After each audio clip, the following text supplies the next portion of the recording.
Thank you, Mr. Chairman, for the opportunity to speak this evening and to provide our testimony to the Natural Resources Committee on Bill C-49.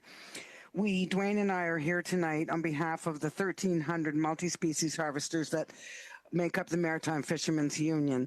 Our members fish lobster, crab, tuna, scallops, herring, along with many other commercially viable species along the shores of Nova Scotia and New Brunswick.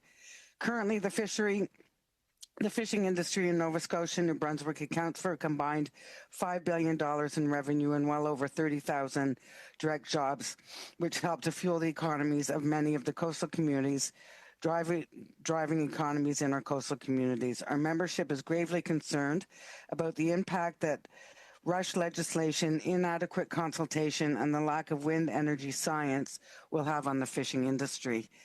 The fishing industry has long been a partner in marine space, sharing waters with each other, other industries, and other nations. The bill, as it stands before us, is sorely lacking in protections for the fishing industry, the aquatic species we depend on, and the livelihoods that depend on fishing. Simply put, while we support the expansion of clean energy, it should not be at the expense of the fishing industry. The legislation, as drafted, covers only damages to gear and equipment resulting from safety incidents or infrastructure failure, as well as damage from the release of materials or spills. There is no consideration of damages that may be incurred based on changes should the wind energy and industry have a detrimental effect on dispersal, productivity, or availability of the species we depend on, resulting from water temperatures changes, electrical pollution, and displacement from traditional fishing grounds, ensure the livelihood of our members. Harvesters cannot respond to industrial developments of this magnitude by simply moving from one area to another.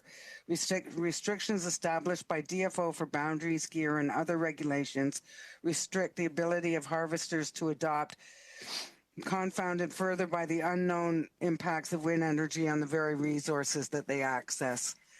Additionally, while harvester groups have joined together to identify a number of areas as low impact to the fishing industry as part of the regional assessment process, there has been no guarantees that the result of our efforts will be considered when evaluating areas for wind energy development. Wind energy developments will require vast tracts of ocean area, and there is no guarantee that the fishing industry will be consulted on the complex task of spatial planning.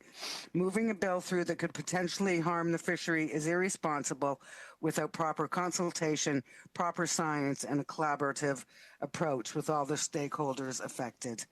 The industry has consulted, partnered with, and in many instances led efforts in conducting science when working with government agencies. Our organization has a world-class science arm called Homeris, which frequently leads or is consulted on matters of marine conservation. Our industry is facing profound challenges related to climate change. Fisheries are changing, stock migration patterns are changing and evolving, and we do not have enough scientific evidence of what this will look like in the future.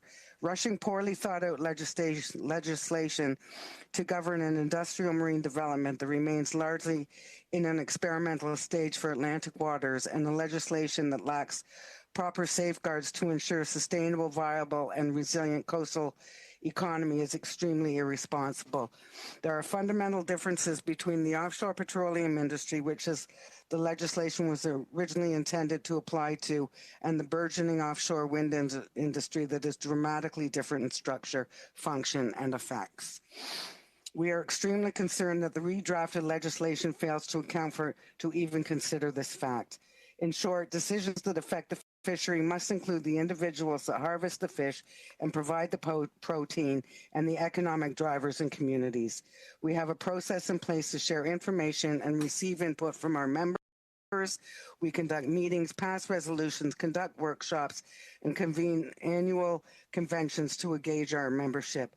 The timing required to have fulsome discussions and deliberation on this extremely important Bill C-49 is woefully lacking.